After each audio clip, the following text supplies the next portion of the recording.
Bom, pessoal, já está aqui para conversar com a gente do outro lado da tela o nosso primeiro entrevistado. E eu saúdo o empresário, o criador do canal Politizando no YouTube e analista político William Jacob. William Jacob, bom dia. Bom dia, Anderson. Bom dia a todos que nos acompanham. É um prazer, uma alegria estar aqui de novo com vocês aí.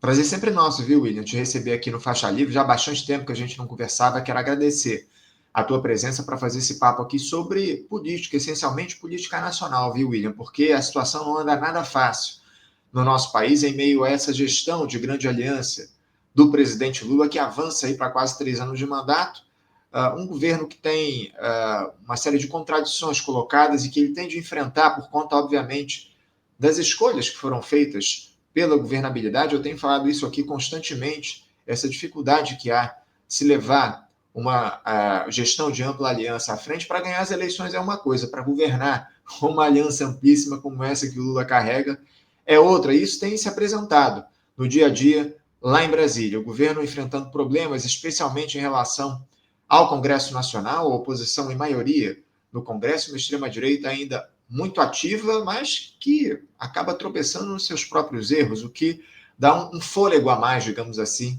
para esse governo do presidente Lula. Enfim, William, a gente vai tratar daqui a pouquinho dos temas importantes. Vamos falar de segurança pública, vamos falar também de uma pesquisa que surgiu mostrando as intenções de voto para as eleições do ano que vem. Já é ano eleitoral do ano que vem, teremos eleições gerais, sucessão presidencial. Mas eu queria primeiro uma análise mais geral tua a respeito do que é, do que representa nesse momento o governo do presidente Lula. Como é que você avalia esses 2 anos e 10 meses, pouco mais, de terceiro mandato do Lula, William? Olha, a militância mais fanatizada pelo PT, pelo Lula, às vezes eles ironizam quando algumas reflexões trazem uma certa dose de sorte do Lula no poder e eles querem dizer que não, que é competência.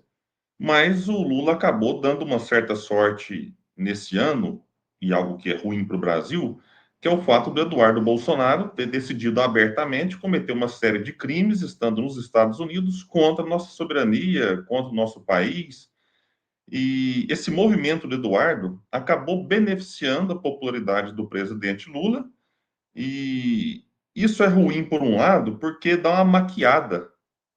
Eu conheço muitas pessoas que têm alguma indisposição com o presidente Lula, mas que falam: olha, depois do que o Eduardo fez, simplesmente não dá para considerar qualquer alternativa que não seja o Lula. Então, volta aquele discurso de que não estou satisfeito, esperava mais, gostaria de uma mudança estrutural, mas com essa direita não dá para brincar. Então, tem todo esse discurso, né, por causa da atuação do Eduardo Bolsonaro nos Estados Unidos, que não era nem difícil prever, não tem que ser nem especialista.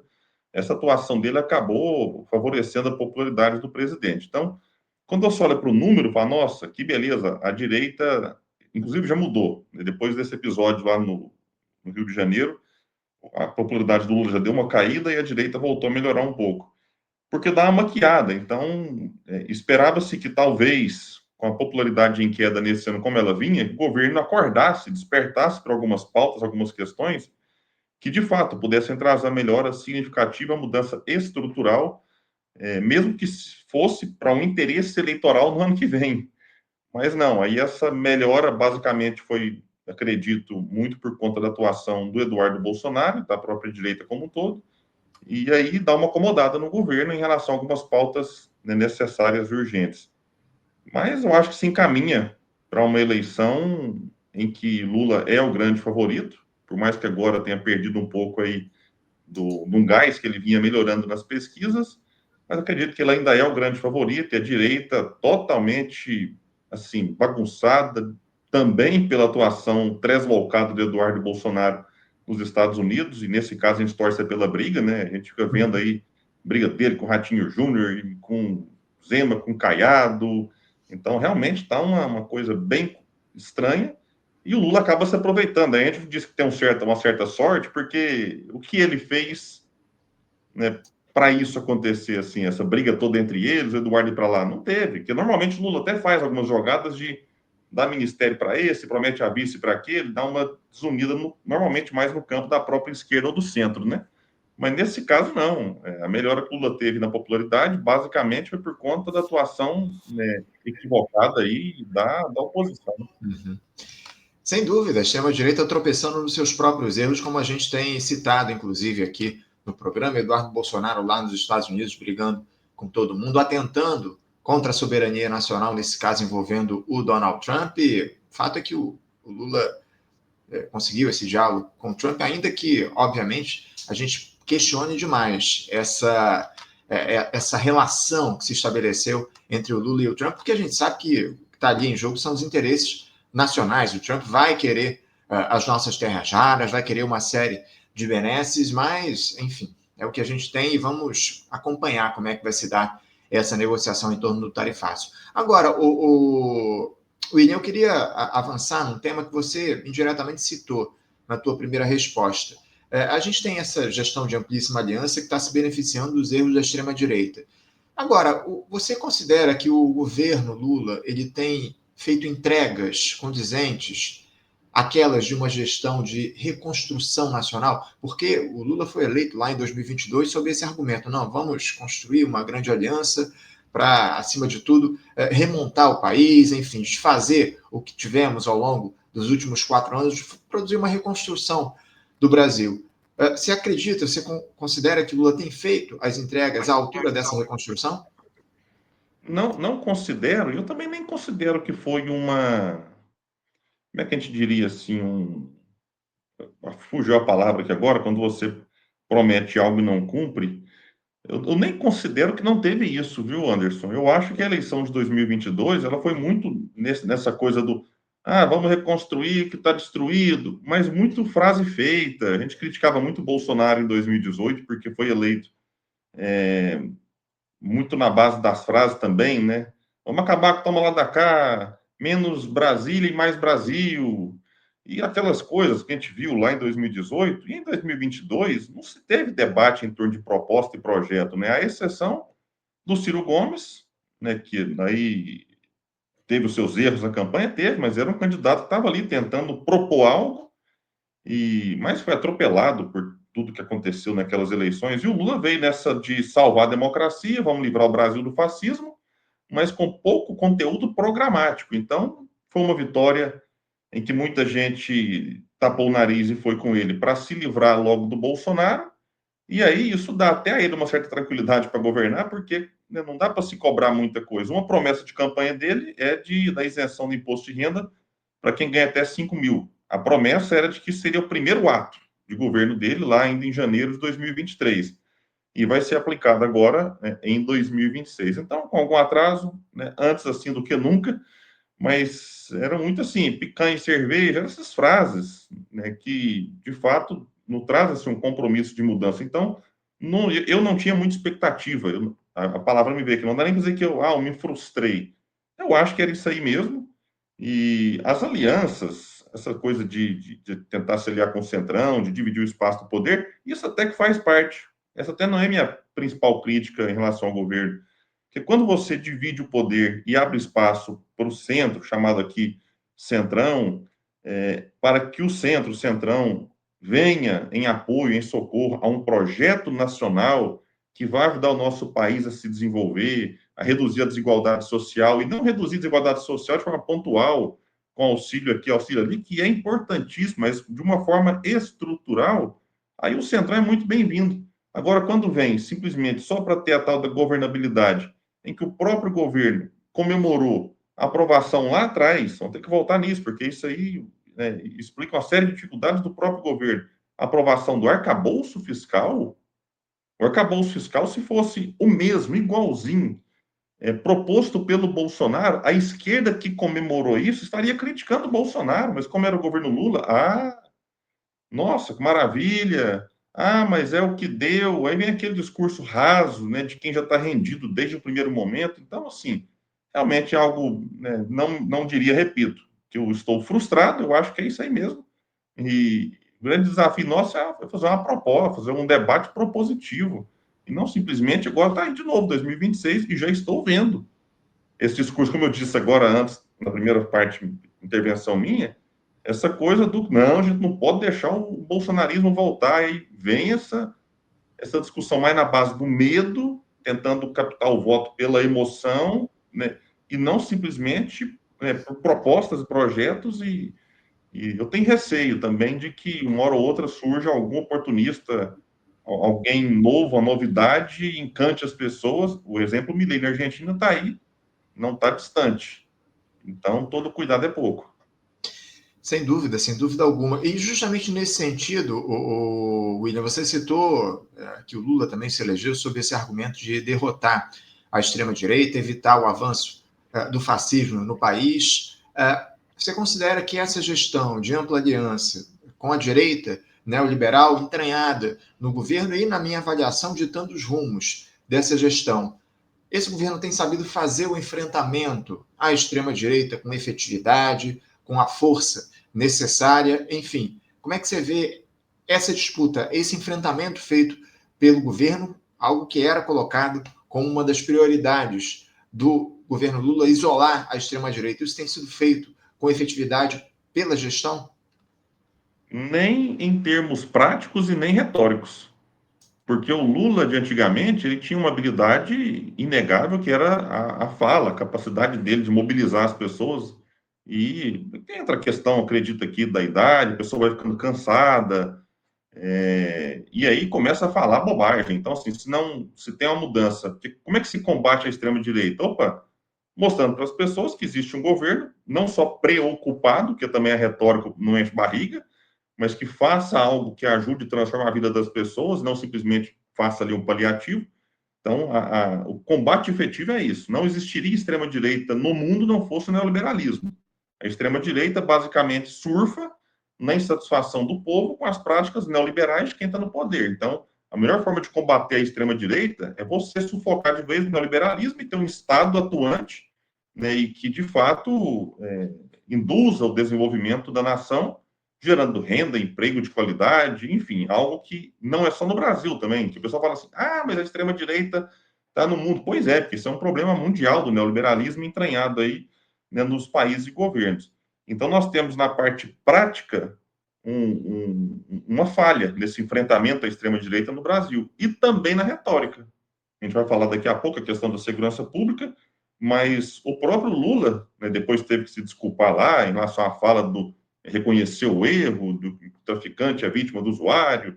Aí depois, quando vai comentar o que aconteceu no Rio de Janeiro, aí trata todo mundo como se fosse vítima, e aí tem uma análise mais complexa, beleza, né? De alguma forma, todos são vítimas mesmo, mas isso para o povo é uma fala que também não soa interessante, porque você está meio que igualando bandido com policial. Então, assim, falta a parte prática e também a parte retórica, que no passado o Lula era, né, bom, e de uns tempos para cá, a retórica do Lula tem dado munição para a extrema-direita também. Eu tenho dito isso, viu, William? Essa dificuldade cada vez maior que o Lula tem de dialogar com a classe trabalhadora, esses tropeços que o Lula comete, especialmente quando ele. Tropeços entre aspas, né? Especialmente quando ele fala de improviso, é uma situação que o Lula de outrora tinha uma ação muito mais efetiva nesses discursos, ele era muito mais incisivo e contundente. Hoje em dia, o que eu costumo dizer, o que mais se mostra nesses discursos do Lula são as contradições que ele comete a partir da fala e da sua ação aqui no governo. William, eu queria repercutir contigo também, como eu citei ainda há pouco, pesquisas de intenção de voto para as eleições de 2026. Essa realizada pelo Instituto Paraná Pesquisa, que foi feita entre os dias 6 e 10 de novembro, divulgada no dia de ontem, que mostra o presidente Lula liderando em todos os cenários para a disputa presidencial no ano que vem. Ele leva vantagem num cenário com o Jair Bolsonaro, ainda colocam o Jair Bolsonaro nas pesquisas, mesmo que ele ainda esteja inelegível. O Lula tem 35,6% das intenções de voto no primeiro turno e Jair Bolsonaro 32,1%.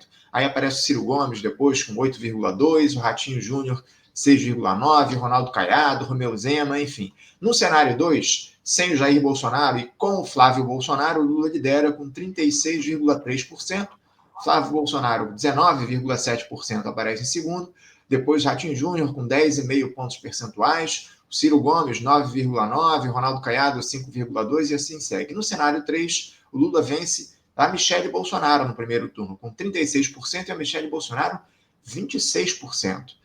Depois, Ciro Gomes, 9,1%, Ratinho Júnior, 8,4%, Caiado, Romeu Zema. E no cenário 4, finalmente, o Lula derrota também, vence o Tarcísio de Freitas. Tudo isso em um cenário de primeiro turno, viu, gente? Com o Tarcísio de Freitas, o Lula tem 36%, o governador de São Paulo, 23,2%, Ciro Gomes, 9,7%, Ratinho Júnior, 9%, aí Ronaldo Caiado, Romeu Zema, enfim. O fato, o William, é que o Lula está à frente em todos os cenários. Eu tenho dúvidas em relação à pesquisa, especialmente no que diz respeito ao primeiro turno. Estamos muito distante, obviamente, das eleições, isso não representa muita coisa, mas, de toda forma, o que a gente percebe é que esses cenários das pesquisas, eles apresentam várias candidaturas da extrema-direita. Muito provavelmente a gente deve ter um segundo turno entre o Lula e um representante do bolsonarismo, da extrema-direita, que seja. Essas candidaturas, num segundo turno, elas devem se unir para enfrentar o presidente Lula. Ele, obviamente, eu acredito que nem mesmo eventuais votos do Ciro Gomes, caso o Ciro venha a ser candidato, o que não estaria no radar até aqui, o Ciro se posiciona nesse momento como candidato ao governo do Ceará, mas isso a gente vai discutir mais para frente. Num cenário como a gente deve ter num segundo turno, a extrema-direita deve se unir para enfrentar o Lula. Eu queria que você falasse um pouco sobre esse panorama eleitoral há menos aí de um ano das eleições presidenciais, aí há 11 meses, do segundo turno das eleições, enfim, como é que você avalia, aliás, segundo turno não, do primeiro turno, como é que você avalia essas eleições, o que é que a gente pode ter até 2026, especialmente? A gente deve manter essa polarização Lula e um representante da extrema-direita? Olha, se me permite até, o Anderson, tem um cenário 5 sem o Lula. Não sei se você recebeu esse dado aí. Não, não vi. É porque aqui que está a preocupação, eu acho assim, que a gente deve ver como é que está a dificuldade da esquerda, que hoje o principal nome, que seria um eventual substituto do Lula, seria o Haddad, que, com todo respeito a quem gosta, a quem tem alguma admiração, mas simplesmente não dá. Ele perdeu lá São Paulo, entregou São Paulo para o Dória lá em 2016, depois perdeu para o Bolsonaro em 2018, perdeu para o Tarcísio em 2022, o Tarcísio que nem do estado de São Paulo então tem toda uma dificuldade aí do povo que parece que não realmente não vai com o Haddad. E no cenário 5, nós temos aqui o Haddad no lugar do Lula. Ele até lidera, mas empatado aqui quase que numericamente com o Flávio Bolsonaro. O Haddad aparece com 20,6%, o Flávio Bolsonaro com 20,5%, ou seja, 0,1% para o Flávio, que dentre os bolsonaristas no cenário aqui com Lula, é o que tem mais dificuldade. O Tarcísio aparece melhor colocado, a Michele Bolsonaro, então, enfim, o Flávio, sempre que testado, é um dos piores nomes. Ele aparece 0,1% atrás do Lula. E nesse cenário aqui, sem o Haddad, a gente vê que é o melhor cenário do Ciro. O Ciro aparece com 14,9%. Dentro da margem de erro, está praticamente empatado aqui em primeiro. O Ratinho Júnior, 11,8%, o Ronaldo Caiado, 5,8% e o Zema, 5,2%. Então, é só para mostrar que, assim, como o Lula não favoreceu muito a questão de surgimento de lideranças, pelo contrário, eu acho que o PT fez de tudo para sufocar as possíveis lideranças no campo da esquerda, nós temos agora o principal nome sendo alguém, já nesse momento, com extrema dificuldade para enfrentar o pior nome até agora do bolsonarismo, que seria o Flávio. Então, está aqui nessa mesma pesquisa que mostra a dificuldade. Sobre a situação do Ciro Gomes, que você mencionou aí, hoje tudo indica que, de fato, ele vai disputar o governo do estado do Ceará e com grandes chances de se eleger por conta da insatisfação do povo em relação à gestão do Eumano de Freitas. Saiu uma pesquisa recentemente que o Ciro está empatado no primeiro turno ali dentro da margem de erro, um pontinho a menos, no segundo ele fica com um ponto a mais do que o Eumano, então estão iguais, né, segundo a última pesquisa feita. É claro e óbvio que o Eumano faz parte ali do PT que tem hoje a presidência, o governo do estado e a prefeitura de Fortaleza, o ministro da Educação é um nome bastante popular. Então, sim, o PT vai ter elementos, meios ali de tentar, durante a eleição, de convencer o eleitor a dar uma nova oportunidade para o Eumano, ou, como já se especula, o Camilo abriria mão do ministério para voltar para disputar o governo, porque eles entendem que o Eumano é um candidato fraco e que seria um alvo mais fácil para o Ciro lá no Ceará. Então, tem essa questão. Na minha opinião, eu, como eleitor do Ciro em 2018 e 2022, olhando agora, eu acho que ele vai disputar o governo do Ceará e me parece que faz até mais sentido. Eu acho que ele vai com chances lá e conseguindo resolver a situação do Ceará, ou melhorar bastante, ele, quem sabe em 2030, sem o Lula, ele pode ser um candidato mais forte à presidência da República novamente. Agora, se por algum motivo o Lula não é o candidato em 2026, aí eu não sei se o Ciro aguentaria ver essa oportunidade passar. Porque mesmo o Ciro perdendo muitos eleitores da dita esquerda e tendo, né, atraído eleitores da direita, não porque mudou de ideia, é bom a gente dizer isso. Não é que o Ciro agora desdisse tudo que ele falou no passado, mudou de ideia, virou um neoliberal, defende privatização. Não, o Ciro continua defendendo as mesmas ideias.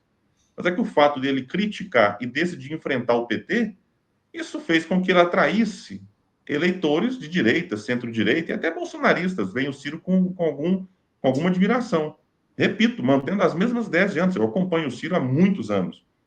E aí, nessa possibilidade do Lula não se candidatar, talvez abriria um espaço para o Ciro. Mas com o Lula na jogada, eu diria que é quase impossível para o Ciro uma nova empreitada. Arrisca. Eu comecei com 9%, 10%, mas na hora vamos ver, Anderson, o povo vira no medo e vai repetir 2022. O Ciro às vezes desidrata e termina ali com 3, 4%. Então, prefiro eles pelo Ceará mesmo e deixando a presidência aí para um outro nome nacionalista, de uma esquerda verdadeira, pelo menos colocar em debate ou propor algo que eu considero importante numa eleição também. Daqui a pouquinho a gente vai se debruçar um pouco mais sobre esse personagem, a figura do Ciro Gomes, que anunciou recentemente a saída dele, do PDT, aí para o PSDB. A gente vai falar um pouco mais a respeito dele. Agora, essa possibilidade do Lula não ser candidato em 2026 é quase nula. Obviamente, só se houver algum problema de saúde, enfim, ele estiver inabilitado para concorrer em 2026 a partir da saúde dele. A gente sabe que o Lula já tem 80 anos, é uma pessoa muito idosa, mas, enfim, tem a saúde plena e vamos ver como é que vai ser. Muito provavelmente ele deve ser o candidato, aliás, já anunciou, inclusive, recentemente, que vai tentar o seu quarto mandato em 2026. Fato, o William, que a gente tem uma extrema-direita muito fragmentada diante do que a gente tem visto. A gente também vai falar um pouco a respeito disso. Eu queria saber de você o seguinte: diante de tudo que a gente tem visto, você vê capacidade da extrema-direita se unificar em torno de um nome? Enfim, a gente falou de Flávio Bolsonaro, falou de Tarcísio de Freitas, falou sobre a própria Michele Bolsonaro, outras figuras aí menos famosas, digamos assim, o Ronaldo Caiado, o Ratinho Júnior, enfim. Você acredita em uma unidade dessa turma, dessa extrema-direita, para enfrentar o Lula no ano que vem, ou deve seguir essa fragmentação no campo bolsonarista, no campo da extrema-direita para 2026? Eu acho que teremos uma fragmentação não tão grande quanto aparece aqui agora nas pesquisas. Eu imagino que o Tarcísio só vai disputar se a popularidade do Lula cair bastante, senão ele não vai trocar um certo por um duvidoso. A reeleição em São Paulo para ele é algo muito mais tranquilo e confortável, então não sei se ele arriscaria, né, uma presidência com o Lula tendo grandes chances de se eleger. Então, para mim, o Tarcísio depende, né, não tem nada cravado, ele vai ficar muito de olho ali até o limite dele ter que se descompatibilizar do governo para disputar uma eventual presidência. A questão da Michele Bolsonaro, eu acho que o maior problema dela está dentro da família, Anderson. Eu acho que ela não é confiável o suficiente para os filhos e para o Jair Bolsonaro para ser essa figura a, a pegar o espólio, né, de Jair Bolsonaro. Então, existe ali uma questão de confiança, ela não tem uma relação nada agradável com o Carlos, pelo contrário, né, os relatos aí é de coisa assim, até de polícia, né, com o Jair Renan, pior ainda. tem uma relação mais ou menos com o Flávio e com o Eduardo. Então, eu acho que a Michelle, por mais que seja uma candidata extremamente competitiva, eu acho que a família Bolsonaro não confia nela o suficiente. E aí tem um problema, porque assim como o Lula na esquerda quer ter hegemonia, né, nesse campo, o Bolsonaro não vai abrir mão fácil dessa hegemonia na direita. E talvez, vejam só, é um palpite, eu acredito que o Bolsonaro prefere talvez perder a eleição, tendo a hegemonia nesse campo, o domínio, né, sobre esse campo da direita, extrema direita, do que apoiar um nome competitivo que possa vencer o Lula e essa hegemonia sair da mão dele assim e partir para outro. O próprio Tarcísio, uma vez vencendo, eu acho que o Tarcísio meio que escantearia o Bolsonaro, e eu não sei se o Bolsonaro quer isso. Talvez a única coisa que empolgue o Bolsonaro nesse possível apoio ao Tarcísio, ou algum nome menos confiável, seria poder receber o indulto, que também precisaria ali de uma avaliação do STF, então não é tanta certeza assim que o Bolsonaro receberia esse indulto de alguém que está aí, né? Os candidatos da direita praticamente todos prometeram já, né? Uma vez eleitos, dariam esse indulto a Bolsonaro e, né, nesses primeiros meses são muito poderosos, não sei se a gente conseguiria reverter isso uma vez concedido. Então, eu acho que o Bolsonaro vai, de alguma forma, tentar lançar um dos filhos, e não sei nem se seria o Eduardo, porque se o Eduardo voltar para o Brasil, eu acho que vai ser preso. Então, resta praticamente o Flávio Bolsonaro, que é especulado nos bastidores como possível nome, e o Flávio é considerado o moderado da família, né? Então, o que seria mais fácil para atrair o apoio de setores do Centrão, que também é bem fragmentado. E, na minha opinião, eu acho que esses governadores agora e os pré-candidatos, esses sim a gente pode ter uma união neles.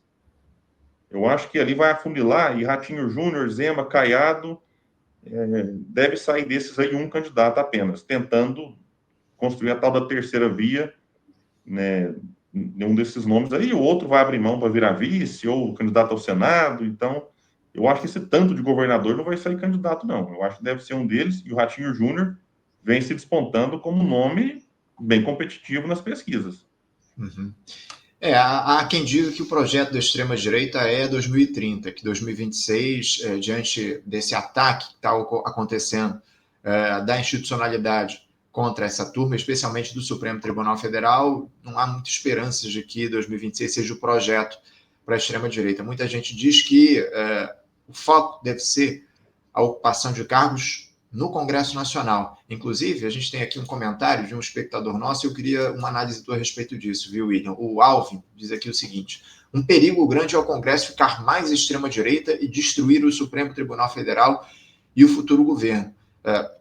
Destruir o Supremo Tribunal Federal é porque os senadores eles podem aprovar impeachment de ministros do Supremo. E caso haja maioria de senadores da extrema-direita, isso seria, obviamente, um risco já para o próximo período eleitoral, para o próximo período institucional aqui no nosso país, para a próxima legislatura. Eu queria que você falasse um pouco sobre isso. Você vê esse risco todo da gente ter um Congresso Nacional majoritariamente de extrema-direita para 2026, mirando fustigar as instituições e produzir clima, espaço para que uma figura de extrema-direita seja eleita no Executivo Nacional em 2030?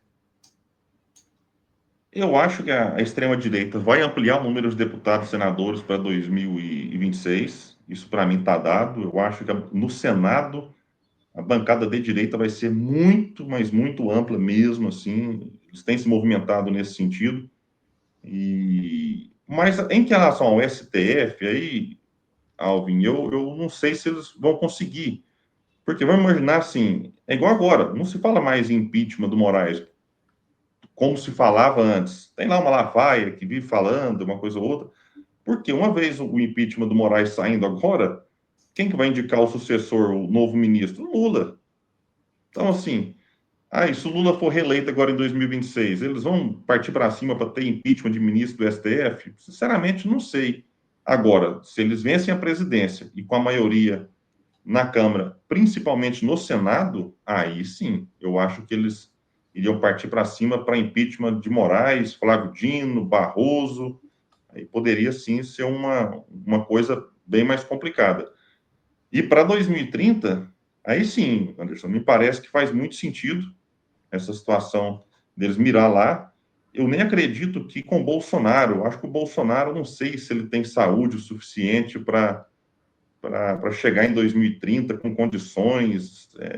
Tá uma situação um pouco nebulosa, mas me parece que 2030 vai ser ali um grande embate e com Lula não podendo disputar, aí fica de novo a dúvida, né? Quem vai ser o nome da esquerda ou do campo progressista para fazer esse enfrentamento?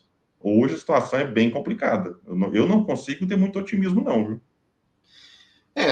A grande questão é essa, né? Quem vai ser o sucessor do Lula? Fala-se ali no nome do Guilherme Boulos, que agora é ministro da Secretaria-Geral da Presidência, fala-se da possibilidade dele estar sendo construído como um possível sucessor do presidente Lula. Tem a figura do Fernando Haddad, que eu também tenho minhas dúvidas, ainda mais com a atuação que ele tem tido à frente do Ministério da Fazenda, esse diálogo próximo com o neoliberalismo, enfim, o atendimento que ele faz às demandas do andar de cima, talvez isso o cacife de alguma forma para ser o candidato do tal do mercado para 2030. Mas o fato é que ele não é uma figura popular, ele não tem o apoio das pessoas, ainda mais, por mais que o Lula, de uma forma ou de outra, tente construir essa imagem do Fernando Haddad como possível sucessor, como tentou fazer lá em 2018, ainda que o Lula tivesse preso, obviamente, a gente estava acompanhando todo aquele cenário, mas o fato é que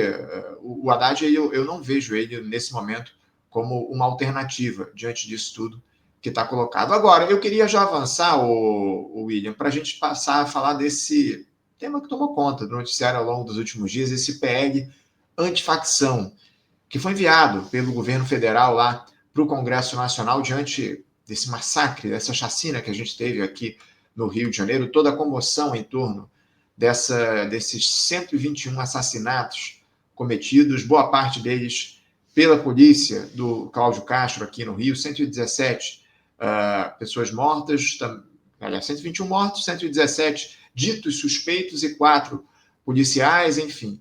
O governo atuou sob essa comoção popular, enviou ali para o Congresso esse projeto de lei apelidado de antifacção e que acabou sendo alterado de uma forma, eu diria, até surpreendente, por uma ação conjunta do Hugo Mota, o presidente da Câmara, que nomeou como relator dessa matéria lá na Casa Legislativa, nada mais nada menos que Guilherme Derrite. Guilherme Derrite, secretário de Segurança do Estado de São Paulo, que foi exonerado às pressas pelo Tarcísio de Freitas, justamente desse conluio construído com o Hugo Mota para que ele fosse nomeado relator da matéria, apareceu com um relatório em poucas horas, já apresentou ali o relatório dele, para lá de questionável, uma série de medidas onde ele tirava a autonomia da Polícia Federal, enfim, mudava a lei antiterror para colocar as facções criminosas como organizações terroristas, um negócio fora do comum. Houve muita reclamação, muito questionamento por parte do governo,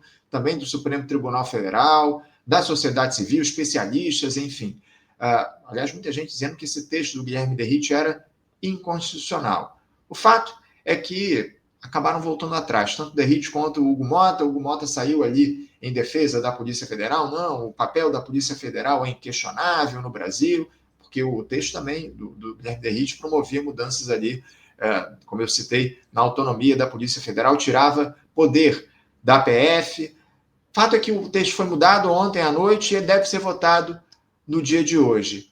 Eu queria primeiro te questionar, aliás, o governo está fazendo um pente fino no texto, nessa terceira proposta que foi enviada pelo Guilherme Derrite para análise pelo parlamento. O governo está passando ali, está analisando o texto para ver se aprova ou se permite ali, se dá apoio à aprovação do texto no Congresso Nacional às pressas. Esse é um detalhe também, né? O texto não foi debatido por amplos setores da sociedade. Foi apresentado ali pelo Guilherme Derrite e já vai à votação, enfim.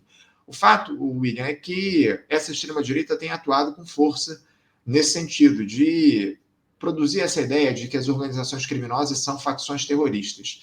Primeira coisa, a quem interessa ou a quem interessaria enfraquecer a Polícia Federal, tirar a autonomia da PF num cenário como esse que a gente tem no país atualmente, William?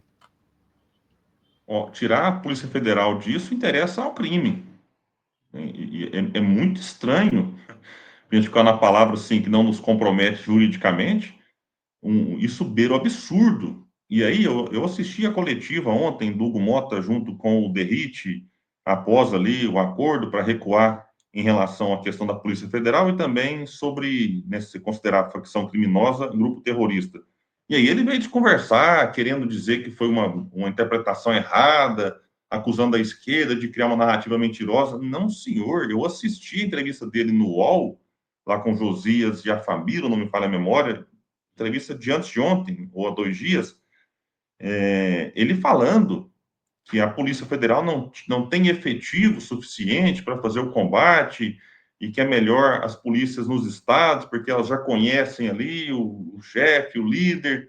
Então, claramente, ele defendendo reduzir os poderes da Polícia Federal, ampliando os poderes das polícias nos estados e justificando. Aí agora ele vem com a conversa de que não é bem assim, de que jamais tentou.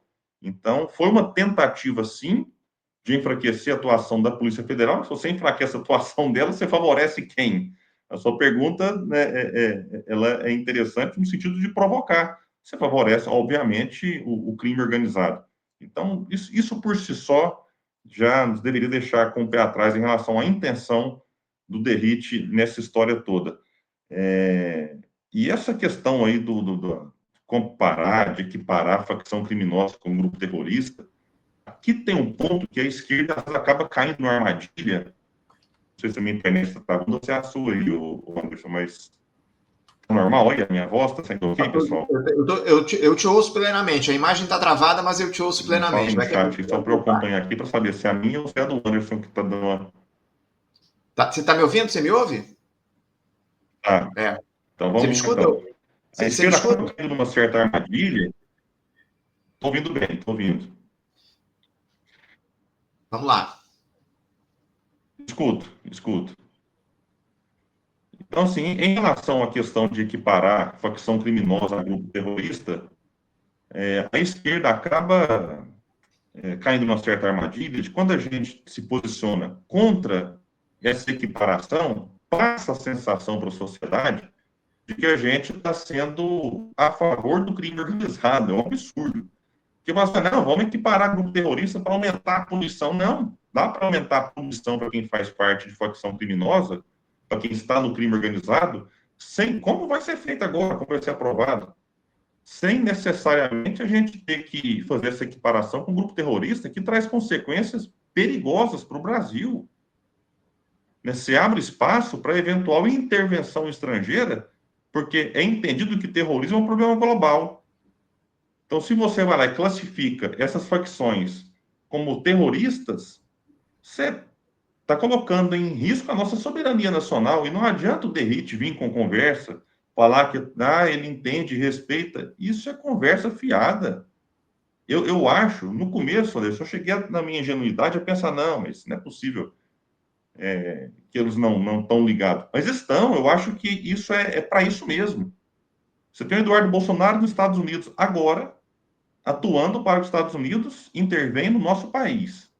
Você tem o Flávio Bolsonaro falando esses dias que pedindo quase que a ajuda dos Estados Unidos para bombardear navios que estavam na Baía de Guanabara, supostamente sendo ponto de distribuição de droga. Então, assim, e junta nesse contexto todo, desse comportamento apátrida, traidor do bolsonarismo, e querendo classificar grupo, né, criminoso como grupo terrorista, sinceramente é um negócio inacreditável. Sem falar nos impactos econômicos, porque o Brasil poderia sofrer sanções se afeta o turismo, né? Quem vai querer viajar para um... Se o povo já tem medo de ir para o Rio de Janeiro por conta da insegurança. Aí você fala agora, não, vamos para a cidade que é dominada por grupos terroristas. Então, assim, isso tem um elemento também para o turismo que ninguém... Né? Eles pensam nisso também, mas eu acho que o interesse maior ali é atender interesses internacionais. Então, que bom que foi tirado de discussão. O pente fino, como você falou aí, né, deve estar sendo feito agora. Eu acompanhei a entrevista do Lindenberg Farias com o Zé Guimarães também comemorando esse recuo. Eu acho que o governo não tem muito o que comemorar, porque esse avanço aí foi por uma falha do governo. Como é que pode o governo não articular junto ao presidente da Câmara para não sindicar o braço direito do Tarcísio, que é um pré-candidato à presidência de 2026? Então, assim, teve uma falha da Gleisi Hoffmann e companhia imensa nisso aí. Agora querem comemorar a vitória? Não, é só redução de danos, porque essa pauta já foi é uma proposta do governo, mas que perdeu a paternidade. Perdeu a paternidade. E o Lula, o William, eu tô com a tua imagem travada. Você está me ouvindo bem? Estamos com um delay muito grande. William, eu vou te sugerir o seguinte: se você puder sair da live e voltar, porque a gente está com um delay muito grande na tua fala. Agora a tua Está imagem escutando, travou mas aqui. está indo. Acho Eu que a não minha internet vou. aqui, vou pedir para o pessoal.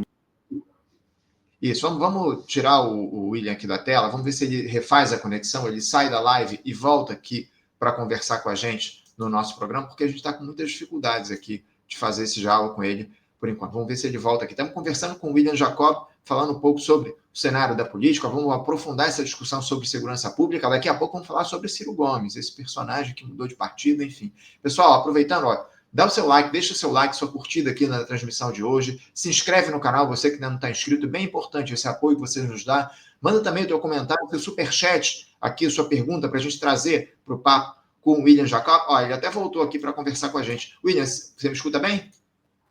Melhorou, agora está ok. Ótimo, melhorou também. Já o delay que a gente tinha aqui já não existe mais. Então, William, eu citava aqui, quando você me deu a deixa, que o Lula ele segue, de uma forma ou de outra, fazendo ali uma defesa do Hugo Mota. Eu acho que essa situação que a gente observa, essa construção feita entre o presidente da Câmara e o Tarcísio de Freitas para nomear o Guilherme Derrite como relator dessa matéria, desse PL antifacção, mostra que o presidente da República não pode ter o Hugo Mota como um aliado. É o que ele vive tentando vender ali, quando há críticas em relação ao presidente da Câmara, ele tenta reduzir as tensões, ele se aproxima do Hugo Mota, tem que deixar a coisa acontecer, ele não tem que defender presidente da Câmara nenhum, ainda mais uma figura como essa que se mostra total opositor desse governo. O Hugo Mota é um personagem para lá de traiçoeiro, não por acaso ele foi eleito sob as bênçãos de Arthur Lira. Arthur Lira, ex-presidente da Câmara, que sai com muito poder lá no Legislativo. Agora, aprofundando essa situação, esse tema da segurança pública, me parece que isso, acima de tudo, é a arma da extrema-direita para tentar fustigar o governo depois desse desgaste todo que a gente citou ao longo do nosso papo nos últimos tempos com o Eduardo Bolsonaro lá nos Estados Unidos, enfim. Eles, de uma forma ou de outra, conseguiram mudar a pauta do país em um tema que está entre as principais preocupações dos brasileiros, que é justamente a segurança pública e que talvez seja o calcanhar de Aquiles da esquerda. Você vê espaço, William, para uma reação do nosso campo através, seja do governo ou seja da sociedade civil organizada em relação a esse tema da segurança pública? A gente consegue, a esquerda tem capacidade de tratar do tema da segurança pública, que, mais uma vez, é uma das principais preocupações do povo brasileiro, da classe trabalhadora nesse momento? Sendo bem sincero, não vejo. Vou ser bem sincero assim. Pelo contrário, o que eu tenho visto no nosso campo entre aqueles que têm mais alcance, são falas lamentáveis mesmo, assim. Eu acho que esse assunto aí a gente está perdendo e de goleada. E olha que a extrema-direita dá seus vacilos. A gente falava aqui agora há pouco, né, dessa questão da Polícia Federal. Nesse ponto, eu acho que foi algo que para a sociedade pegou mal para a direita. Porque nas redes sociais, né, nesse embate virtual, digamos, né, se conseguiu mobilizar e mostrar que essa ideia era ruim, inclusive colando na direita essa coisa de que, opa, se quer tirar a Polícia Federal é porque quer favorecer a bandidagem. Eu acho que o recuo foi mais por conta da pressão popular, mesmo que em redes sociais, que não deixa de ter a sua importância, do que necessariamente uma articulação do governo. Inclusive, o Derrite comentou que não foi procurado por ninguém do governo. E aqui é o seguinte, o Anderson, a gente pode ter 1 milhão de críticas em relação ao Derrite. Mas é papel e é de se esperar que figuras do governo procurem. Ele é o relator. Aí eu vi, inclusive, em entrevista na Gleisi Hoffmann, falando que estava conversando com o Hugo Mota intermediar. Então, acho que por mais que a gente tenha diferenças com o Derrite, com o Hugo Mota e com todos, eu acho que, inclusive, muitos estão ali, de fato, mal intencionados, mas você tem que, pelo menos, né, buscar o diálogo para não dar a eles o argumento de que a esquerda não está se preocupada com a segurança, que nem procurou relator, que só fica reclamando e criticando pelos jornalistas, que foi algo que o Derrite falou numa entrevista concedida também lá, como eu disse aqui, ao UOL. Então, da sua pergunta aí, eu não tenho muita esperança de que a esquerda vá acordar para esse tema, infelizmente, tão cedo. Pelo contrário, eu acho que esse episódio recente aí acabou a narrativa. Estamos com muita dificuldade na conexão, viu, William? Não sei se você me escuta agora. A gente travou novamente aqui a tua imagem e o teu áudio aqui. Eu não te escuto nesse momento. Não sei se você me escuta mais uma vez. Se você me escutar, eu peço para a gente tentar refazer a conexão mais uma vez, porque a gente está sem o teu áudio. Estamos com dificuldade aqui nesse papo com o William Jacob. Vamos ver se a gente consegue fazer aqui o diálogo com ele no programa. Até sugiro que ele acesse pelo celular, se ele estiver conectado pelo computador, e é o que me parece, ele tentar fazer o diálogo com a gente pelo celular, esse finalzinho do nosso papo, até porque a gente tem temas importantes aqui. Já vamos entrar daqui a pouquinho na discussão a respeito do Ciro Gomes, se o William, ele que é cirista e que acompanha o Ciro Gomes há muito tempo, se ele considera o Ciro uma figura alternativa aí à esquerda do Lula, não evidentemente para 2026, como já foi citado, mas talvez para 2030. Ó, já está voltando aqui, ó, e entra pelo celular. Até... Você me escuta bem agora, William? Eu mudei aqui, estou entrando pelo celular, talvez melhore um pouco pela 4G do que o Wi-Fi. Vamos lá. É isso. Eu agradeço pela tua presteza aqui para estar com a gente, para conversar sobre essa situação. A gente falava sobre segurança pública, eu já queria avançar logo nesse tema, só para concluir o diálogo que a gente fazia sobre segurança. Você lembrou muito bem, o Derrite citou que não foi procurado por figuras do governo para dialogar a respeito desse tema relativo ao PL antifacção, né? Eu acho que é um erro, acima de tudo. Por mais que o Derrite seja uma figura reconhecidamente de extrema-direita, ele foi colocado como relator da matéria pelo Hugo Mota, e o governo, de fato, precisaria procurar o relator, o Guilherme Derrite, para estabelecer esse diálogo. Mas eu já queria avançar, William, falar desse personagem, dessa figura que é o Ciro Gomes. Como a gente já disse aqui mais cedo, o Ciro deixou o PDT e partiu para o PSDB numa virada aí. Aliás, o PSDB foi o partido que meio que despontou o Ciro Gomes para a política nacional, quando ele foi governador lá no Ceará. Enfim, agora ele volta ao PSDB, partido fragmentado, um partido que perdeu a sua relevância no cenário político nacional, e o Ciro parte para essa empreitada. Eu queria que você fizesse uma análise a respeito desse movimento que o Ciro Gomes fez, e daqui a pouquinho a gente vai aprofundar, vai tratar rapidamente sobre o que ele representa para um projeto de esquerda no país. Mas primeiro, como é que você avalia esse movimento do Ciro, saindo do PDT e indo para o PSDB, você que acompanha o Ciro já há bastante tempo? É um movimento tentando uma sobrevida. Porque, de fato, o Ciro sai muito fragilizado das eleições de 2022, ele próprio reconhece, né, que saiu, digamos que, humilhado, e realmente é a realidade. E dentro do PDT, ele não tinha mais espaço, assim. O PDT decidiu ser base, se manter base do governo Eumano do PT, da qual o Ciro é oposição. Então, estava uma situação insustentável. Se o PDT tivesse rompido com o governo do Eumano, lá no Ceará, e ficado na oposição e bancado a candidatura para o Ciro ao governo, eu acho, não é informação oficial, mas eu acho que o Ciro continuaria no PDT e disputaria o governo. Mas à medida em que figuras do partido, como André Figueiredo, que é o presidente do PDT lá no Ceará, começam a dar declarações favoráveis ao governo e fazendo críticas indiretas ao Ciro, ficou uma situação insustentável. A gente sabia que a questão não era se o Ciro ia sair, mas quando. A gente percebia toda a movimentação no PDT de lá. E aí vai para o PSDB. E aí o PSDB não vai passar a ser um partido mais à esquerda por causa do Ciro. O Ciro está ali por conta da proximidade e amizade com o Tasso Gereissati, né, lembrando que o Ciro foi o primeiro governador eleito pelo PSDB do Brasil, lá atrás, porque quando ele sucede o Tasso tinha sido eleito pelo MDB, porque não existia PSDB ainda. Então, o PSDB foi criado já com o Tasso no governo, então, de Vitória mesmo, o Ciro foi o primeiro governador eleito pelo PSDB.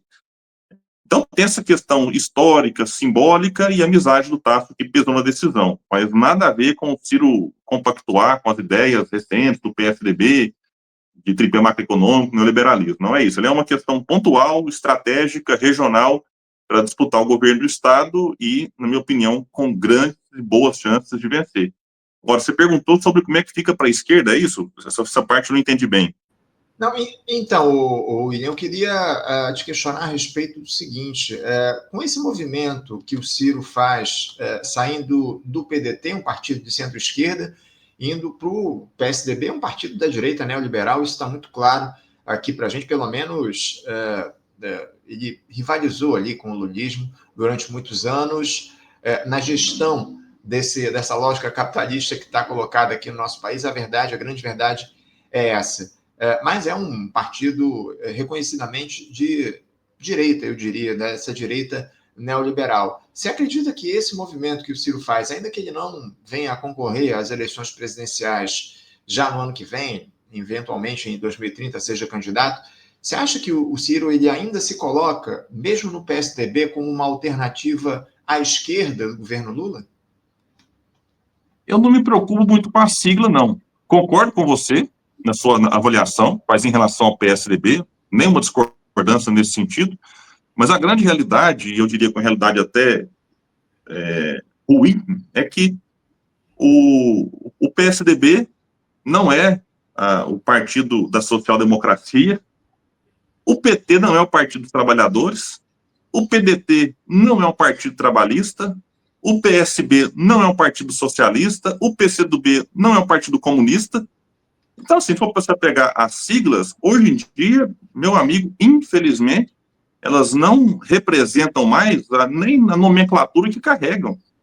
Então, assim, aí, de fato, o PSDB me parece que é mais um desses partidos que, infelizmente, não tem honrado nem mesmo o nome. Aí, o que me deixa um pouco mais tranquilo é que o Ciro, independente do partido em que ele esteve nos últimos anos, quando você olha e compara as participações dele, o Roda Viva eu acho que é interessante, porque você pega lá ele enquanto ainda, eu acho que tem Roda Viva dele ainda como prefeito, não sei se tem como prefeito, como governador uma, duas vezes, aí como ministro da Fazenda, depois como ministro da Integração Nacional, depois como deputado federal, pré-candidato em 2018, 22. Você percebe uma linha de coerência, de que independente do partido, ele mantém uma linha de raciocínio e daquilo que ele defende e acredita. Então, essa eu acho que esse é um grande ponto que tranquiliza aquele que apoiou o Ciro Gomes, como é o meu caso aqui. Você pensa, puxa, está no PSDB, partido de tantas e tantas questões que a gente critica e muito aí, mas o que me tranquiliza é essa coerência do Ciro no passado, e eu tenho acompanhado, né, essa mudança, acompanhei lá o evento de filiação, a fala dele naquele dia e também depois, e é a mesma fala de criticar o modelo econômico, de que está errado, de que estamos pagando muito juro, de que beneficiamos aqui uma pequena fração da população brasileira em detrimento de prejudicar a imensa maioria. Então, mudou de partido, mas não mudou de ideia. Se daqui a pouco o Ciro passar a mudar de ideia, aí é uma outra questão. Mas, por enquanto, não é o que se vê. Você não acredita que há esse risco, William, de o Ciro, de alguma forma, modular o discurso dele a partir dessa escolha que ele fez de ir para o PSDB? Ele segue sendo, ou ele seguiria sendo, uma alternativa à esquerda do lulismo para uma eventual candidatura às eleições presidenciais, seja em 2026, seja em 2030? Você ainda considera o Ciro uma alternativa à esquerda ao Lula? E eu considero. Agora, no imaginário popular, o Ciro já é de direita. Então, é uma questão difícil, né? Por que ele é de direita? Se ele defende as mesmas coisas de antes. Então, o Ciro é considerado alguém de direita para muitos, agora por conta do partido que ele está e por conta das críticas que ele faz ao Lula, porque o Lula, no imaginário popular, é o representante máximo da esquerda.